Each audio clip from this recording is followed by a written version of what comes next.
बिस्मिल्लाहिर्रहमानिर्रहीम। अस्सलाम वालेकुम। 10th class math for all Punjab boards, इसकी ये एक्सरसाइज 3.1 स्टार्ट करने लगे हैं। इससे पहले यूनिट 1 कंप्लीट सॉल्व किया जा चुका है, यूनिट 2 भी कंप्लीट सॉल्व किया जा चुका है और इनके लिंक्स डिस्क्रिप्शन में दिए गए हैं। इसलिए आपसे ये एक रिक्वेस्ट है कि चैनल को सब्सक्राइब करें और बेल आइकॉन को क्लिक करें ताकि आपको बर वक्त लेक्चर्स के नोटिफिकेशन मिलते रहें। तो अब स्टार्ट करते हैं question number 1 exercise 3.1। Write the number of rows and number of columns in each matrix. तो इसमें ये कहा गया है कि ये जो आपको मैट्रिक्स गिवन है इनके कॉलम्स और रोज़ की तादाद को बताना है। इससे पहले आपको ये पता होना चाहिए कि रो किसको बोलते हैं और कॉलम किसको बोलते हैं और मैट्रिक्स क्या है। मैट्रिक्स का इल्म होगा तो उसके बाद कॉलम्स और रोज़ का पता चलेगा। तो आपने मैट्रिक्स की डेफिनेशन आप ऐसा करें कि पेज नंबर जो आपके पास है 45 पेज पे लास्ट पे लिखा है a matrix is a rectangular array in shape whose elements are written within square brackets in a specific order। इसमें यह कहा गया है कि मैट्रिक्स जो है रेक्टेंगुलर अरे की शेप में है जिसके एलिमेंट्स स्क्वायर ब्रैकेट्स के अंदर लिखे जाते हैं ख़ास तरतीब के साथ इन रोज़ एंड कॉलम्स और रोज़ के साथ। अब देखना यह है कि कॉलम और रो क्या होता है। तो इसको समझने के लिए आप ऐसा करें कि पेज नंबर 48 निकाल लें। तो इसका जो टॉपिक है 3.11 row and column of a matrix, इसको रीड आउट करने लगे हैं। ये देखिए लिखा है row entries written in the horizontal line are lines from the row are rows of a matrix. Matrix में जो एंट्रीज होती हैं हॉरिजॉन्टल लाइन में लिखी हों तो उनको हम रोज़ कहते हैं। फ़र्ज़ करें कि ये आपके पास मैट्रिक्स ए है, ये देखिए हॉरिजॉन्टल लाइन है, ये जो एलिमेंट्स हैं 2 3 7 1 ये एंट्रीज़ हैं हॉरिजॉन्टल।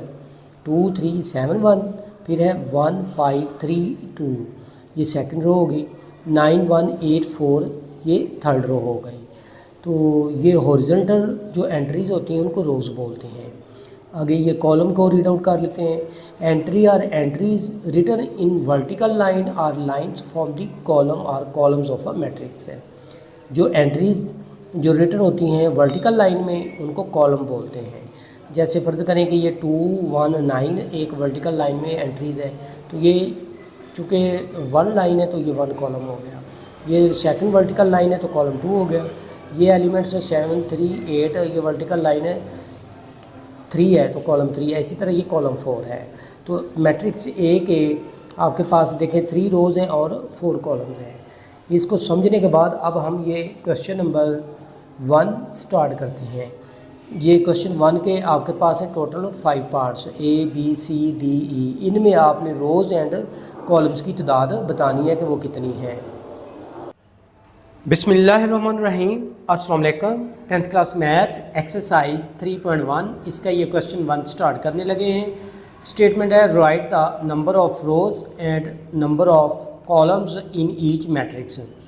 तो अभी हमने ये रीडिंग की कि रोज़ कॉलम्स और मैट्रिक्स क्या हैं। इनको समझने के बाद अब हम ये क्वेश्चन 1 स्टार्ट करने लगे हैं। तो मैट्रिक्स ए गिवन है, इसकी रोज़ और कॉलम्स की तादाद बतानी है। तो पहले ये लिख लें नंबर ऑफ़ रोज़ या लिख लें रोज़ ऑफ मैट्रिक्स ए। देखें हॉरिजॉन्टल लाइन जो होती है ना वो रोज़ होती हैं। एक ये लाइन 1 और ये सेकंड लाइन 2, तो फिर ये लिख ले 2 रोज़ हैं। मैट्रिक्स ए की 2 रोज़ हैं। इसी तरह से ये कॉलम्स की तादाद देखनी आपने तो लिखना है कॉलम्स ऑफ मैट्रिक्स ए।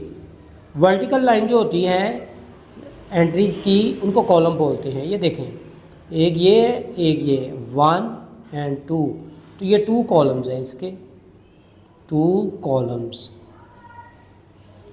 अब हम मैट्रिक्स बी की बात करते हैं यहाँ पे। तो लिखेंगे रोज ऑफ मैट्रिक्स बी। देखें हॉरिजॉन्टल लाइन को हम रोज़ बोलते हैं, तो 1 2 एंड 3, तो ये 3 रोज़ हो गई। कॉलम्स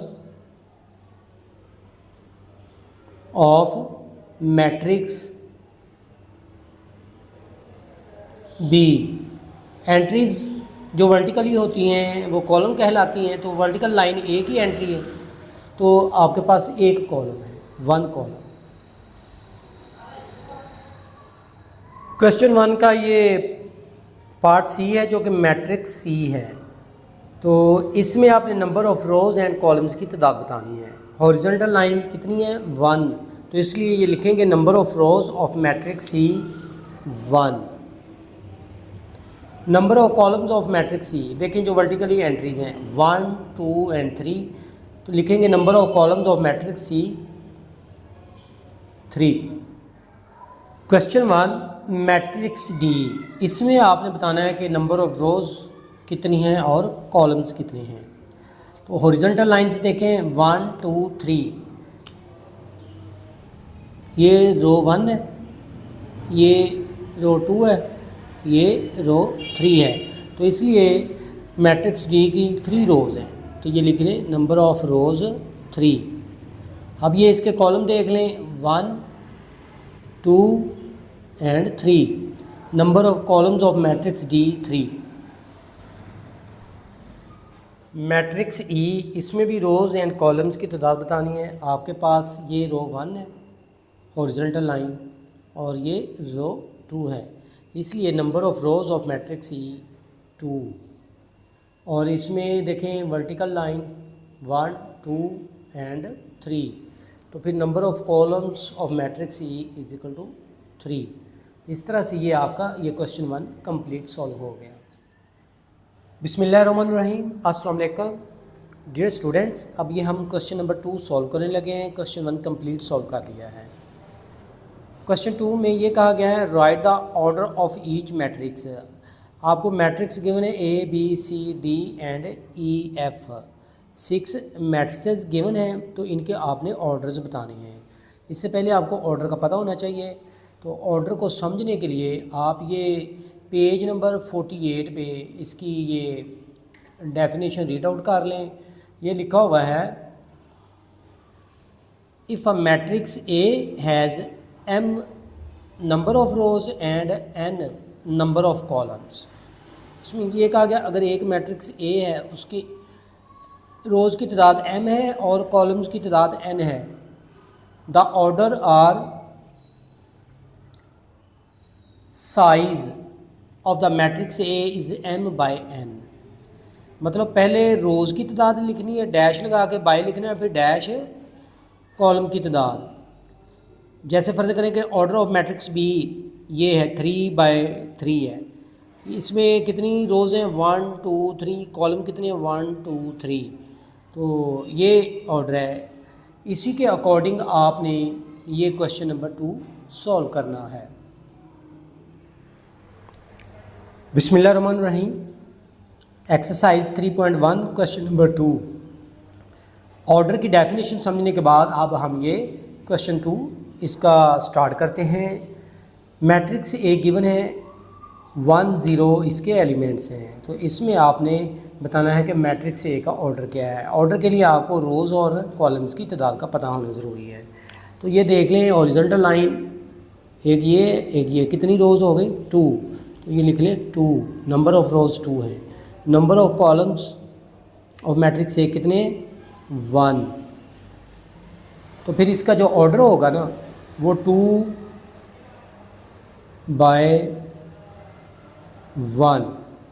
मतलब पहले रोज़ की तादाद आएगी, बाद में कॉलम की तादाद आएगी, तो ये इसका ऑर्डर बन जाता है। बिस्मिल्लाहिर्रहमानिर्रहीम, एक्सरसाइज 3.2 क्वेश्चन 2 का ये मैट्रिक्स बी है, इसका आप ऑर्डर फाइंड आउट करना है। तो इसकी ये रोज़ देख लें कितनी है, हॉरिजॉन्टल लाइन जो एक ही है, ठीक है, तो इसकी रो 1 कहलाएगी। इसकी वर्टिकल लाइंस कितनी है 2 हैं, इसका जो कॉलम्स की तादाद है वो 2 है। ऑर्डर बन जाएगा फिर 1/2, क्योंकि हमेशा रोज़ की तादाद पहले आती है, कॉलम की तादाद बाद में आती है। बिस्मिल्लाहिर्रहमानिर्रहीम, अस्सलाम वालेकुम स्टूडेंट्स। ये क्वेश्चन 2, इसकी जो मैट्रिक्स सी है इसका ऑर्डर बताना है कि कितना है। तो पहले ये देखें हॉरिजॉन्टल लाइन इसकी कितनी है, 1 2, इसका मतलब है रोज़ ऑफ मैट्रिक्स सी 2 हैं।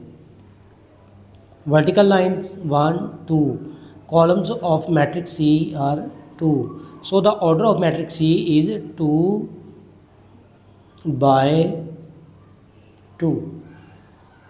Exercise 3.1 question 2, matrix D. तो इसमें भी आपने ये बताना है कि ऑर्डर इसका क्या है। तो उससे पहले इसकी रोज़ की तादाद मेंशन कर लें कि वो कितनी है, 1 और 2। रोज़ of matrix D R 2, columns of matrix D R 3, क्योंकि वर्टिकल लाइन्स 3 हैं। सो the order of matrix D is 2/3। Question 2, इसकी जो मैट्रिक्स ई है इसका ऑर्डर बताना है कि क्या है। तो इसकी रोज़ देखें, ये 1 2 और 3, रोज़ ऑफ मैट्रिक्स ई आर 3। इसी तरह से कॉलम इसके देख लें कि 2 है, columns of matrix E are 2। Order of matrix E बनेगा 3/2। Question 2, matrix F. तो इसका भी आपने ऑर्डर बताना है। तो पहले ये देखें रोज़ ऑफ मैट्रिक्स एफ कितनी है, 1 ही रो है, 1 ही कॉलम है। Order of matrix F is equal to 1/1। अब ये क्वेश्चन 2 भी कंप्लीट हो गया। बिस्मिल्लाहिर्रहमानिर्रहीम, अस्सलाम वालेकुम डियर स्टूडेंट्स। एक्सरसाइज 3.1 का क्वेश्चन नंबर 2 सॉल्व करने के बाद अब हम ये क्वेश्चन नंबर 3 स्टार्ट करते हैं। क्वेश्चन 3 की स्टेटमेंट है, which of the following matrices are equal. आपको ये इल्म होना चाहिए कि सिंगल जो मैट्रिक्स होती है उसको मैट्रिक्स ही बोलते हैं, और जो बहुत सारी मैट्रिक्स को हम उसका प्लूरल बोलते हैं मैट्रिसेस। तो आपके पास ये क्वेश्चन 3 में आपने ये बताना है कि कौन सी मैट्रिसेस आपस में इक्वल हैं। तो इक्वल मैट्रिसेस को समझने के लिए इसी एक्सरसाइज के ऊपर इसके बारे में ये बताया गया है। 2 matrices A and B are said to be equal if and only if they are of the same order and their corresponding elements are same। इसमें यह कहा गया कि अगर 2 मैट्रिसेस A और B आपके पास हैं, उनको इक्वल तब कहा जाएगा अगर उनका ऑर्डर भी बराबर है, और यानी कि सेम ऑर्डर है, और उनके जो मुतल्लिका एलिमेंट्स भी सेम हैं। फ़र्ज़ करें कि ये हमारे पास 2 मैट्रिसेस हैं, तो इसका ये पहला एलिमेंट है, फर्स्ट रो का फर्स्ट एलिमेंट, या यूँ कह लें कि फर्स्ट कॉलम का फर्स्ट एलिमेंट 2 है, तो इधर भी फर्स्ट कॉलम का फर्स्ट एलिमेंट 2 ही होना चाहिए। जैसे ये 4 - 2 तो आंसर आएगा 2, तो इसलिए ये सेम एलिमेंट है। इसी तरह से ये 3 3 है, इसी तरह से ये 4 4 है, ये -2 है, तो ये भी -2 है। तो ये क्रॉसपोंडिंग एलिमेंट्स से इनमें सेम है, तो इसलिए हम ये कहेंगे कि A और B ये 2 मैट्रिसेस इक्वल हैं। इनको देखते हुए हमने ये क्वेश्चन 3 स्टार्ट करना है। एक्सरसाइज 3.1 क्वेश्चन नंबर 3, इनकी हमने मैट्रिसेस लिखनी, इनका बताना है कि कौन सी मैट्रिसेस आपस में इक्वल हैं। तो ऐसा करेंगे, देखें मैट्रिक्स A, इसका जो एलिमेंट्स है फर्स्ट रो का फर्स्ट एलिमेंट 0 है, तो देखें कौन सी मैट्रिक्स है जिसमें फर्स्ट रो का फर्स्ट एलिमेंट 0 है, तो वो ये 3 - 3 0 आंसर दे रहा है। अब इसी तरह से ये सेकंड एलिमेंट देख लें 3, ये 3 है, तो सेकंड रो का फर्स्ट एलिमेंट 4 है, इसी तरह से ये भी इधर भी 4 है। तो आप लिख सकते हैं कि जो मैट्रिक्स A एंड F आपस में इक्वल हैं, A एंड F आपस में इक्वल हैं। अब नेक्स्ट देख लें, जो मैट्रिक्स B है इसका फर्स्ट एलिमेंट 9 है, तो देख लें ये 5 + 4 9 हो गया। सेकंड है -7 है, तो ये भी -7 है। तो यूँ लिख सकते हैं कि matrix B is equal to matrix D। अब C देख लें, 2 × 3 6 होता है, और ये 2 - 1 1 होता है, 6 और 1। ये देख लें E मैट्रिक्स में फर्स्ट रो के एलिमेंट्स है 6 1 है, इधर भी 6 1 है। सेकंड रो के एलिमेंट्स देख लें 4 2 4 2, 8383 corresponding elements are same in matrix C and E. So matrix C is equal to matrix E. यही आपने फाइंड आउट करना था। बिस्मिल्लाहिर्रहमानिर्रहीम, अस्सलाम वालेकुम डियर स्टूडेंट्स। एक्सरसाइज 3.1 का क्वेश्चन नंबर 4 सॉल्व करने लगे हैं। इसमें यह कहा गया है कि ये टू मैट्रिसेस जो आपस में इक्वल हैं, तो इसमें A B C and D की वैल्यू को फाइंड आउट करें। तो ऐसा करें, करॉस्पॉन्डिंग एलिमेंट्स को इक्वल लिखें क्योंकि दरमियान में इक्वालिटी का साइन है। तो इसका मतलब ये हुआ कि a plus 2 is equal to 5 and c minus 3 is equal to 8। इसी तरह से b माइनस 1 6 के इक्वल है। ये शॉर्ट क्वेश्चन के तौर पे बहुत इंपॉर्टेंट क्वेश्चन है, इसलिए इसको लाजमी सॉल्व करना है आपने। ये 6 लिखेंगे। d प्लस 4 जो है 4 के इक्वल है।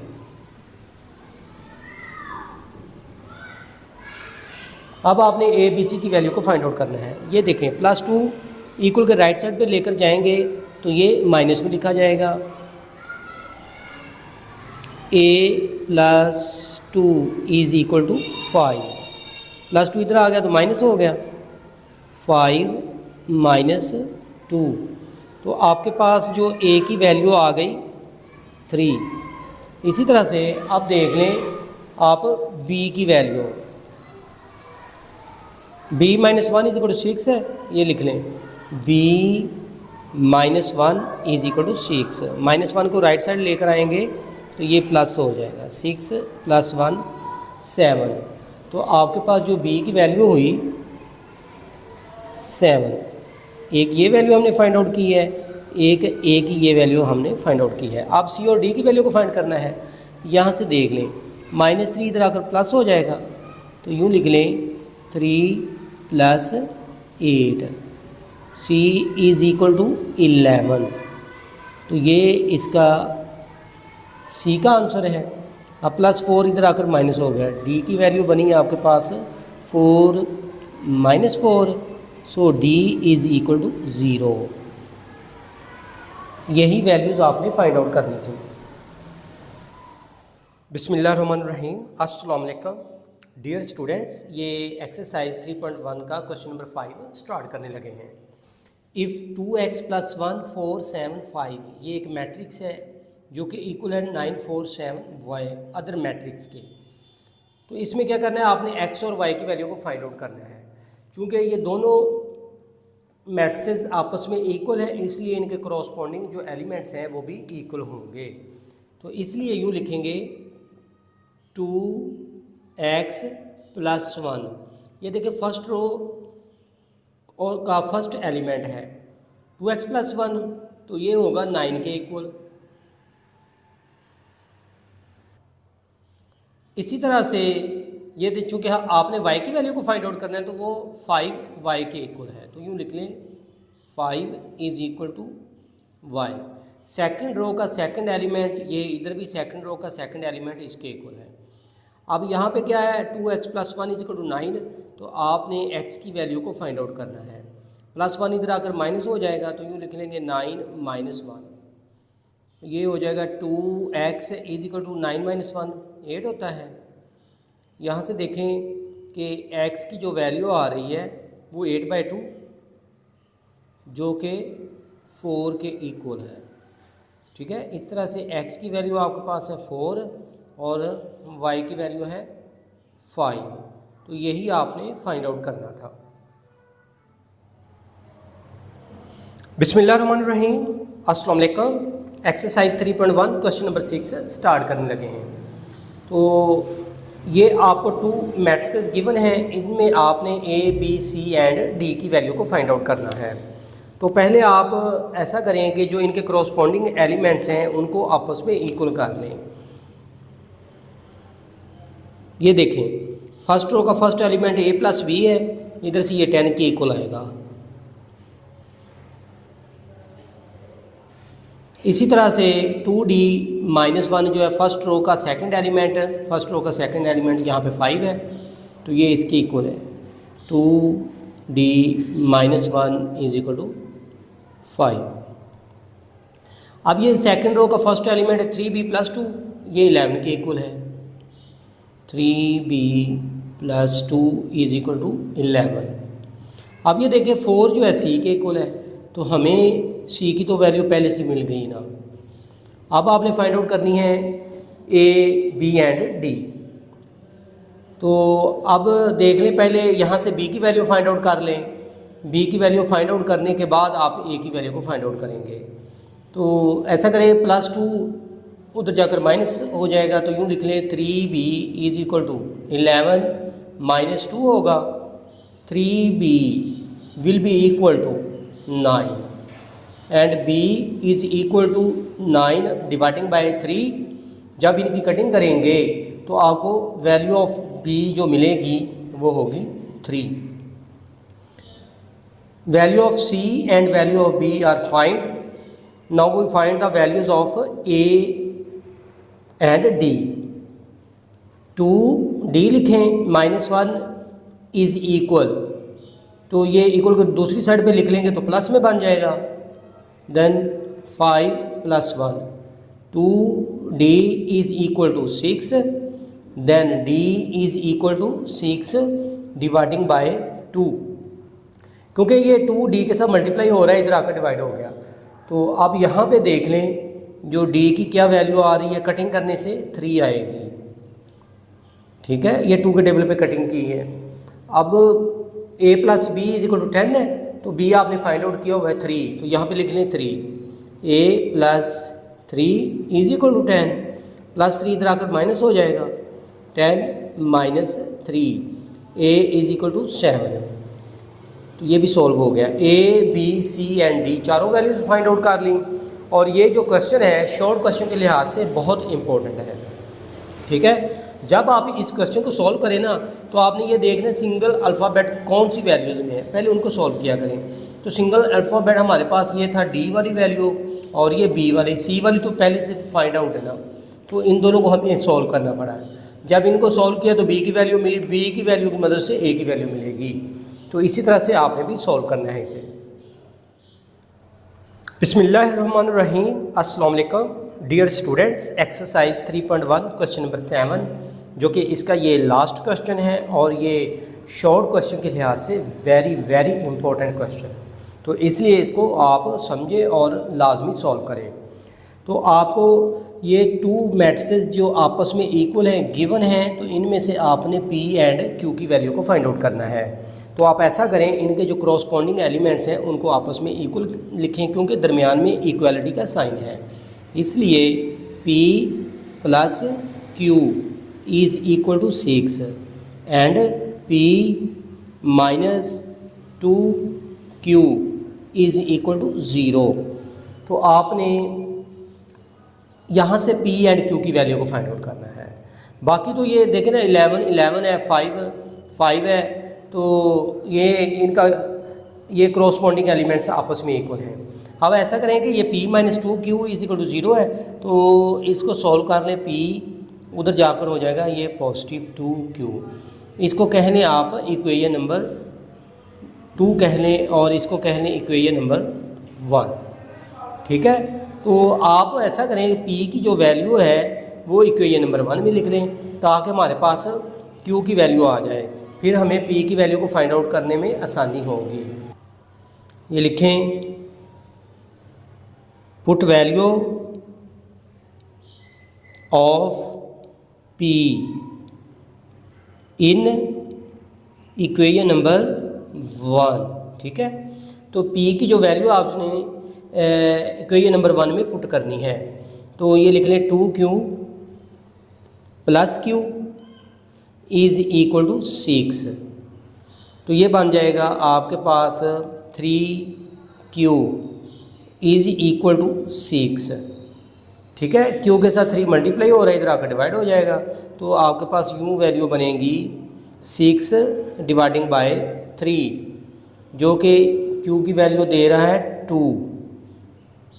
अब आपने यही वैल्यू जो इक्वेशन नंबर 2 में पुट कर देनी है। तो ये लिख लें, put value of q in equation number 2। अब देखें ये इक्वेशन 2 आपके पास है, क्या है, P is equal to 2Q, तो ये लिख लें P 2, Q क्या है आपके पास 2, तो ये लिख लें 2। चूँकि ये मल्टीप्लाई हो रही है वैल्यू, इसलिए 2 × 2 4 होगा, तो P की वैल्यू भी आपके पास 4 आ गई और Q की वैल्यू आपके पास 2 आ गई। तो यही आपने फाइंड आउट करना था। इस तरह से ये एक्सरसाइज 3.1 कंप्लीट सॉल्व हो गई।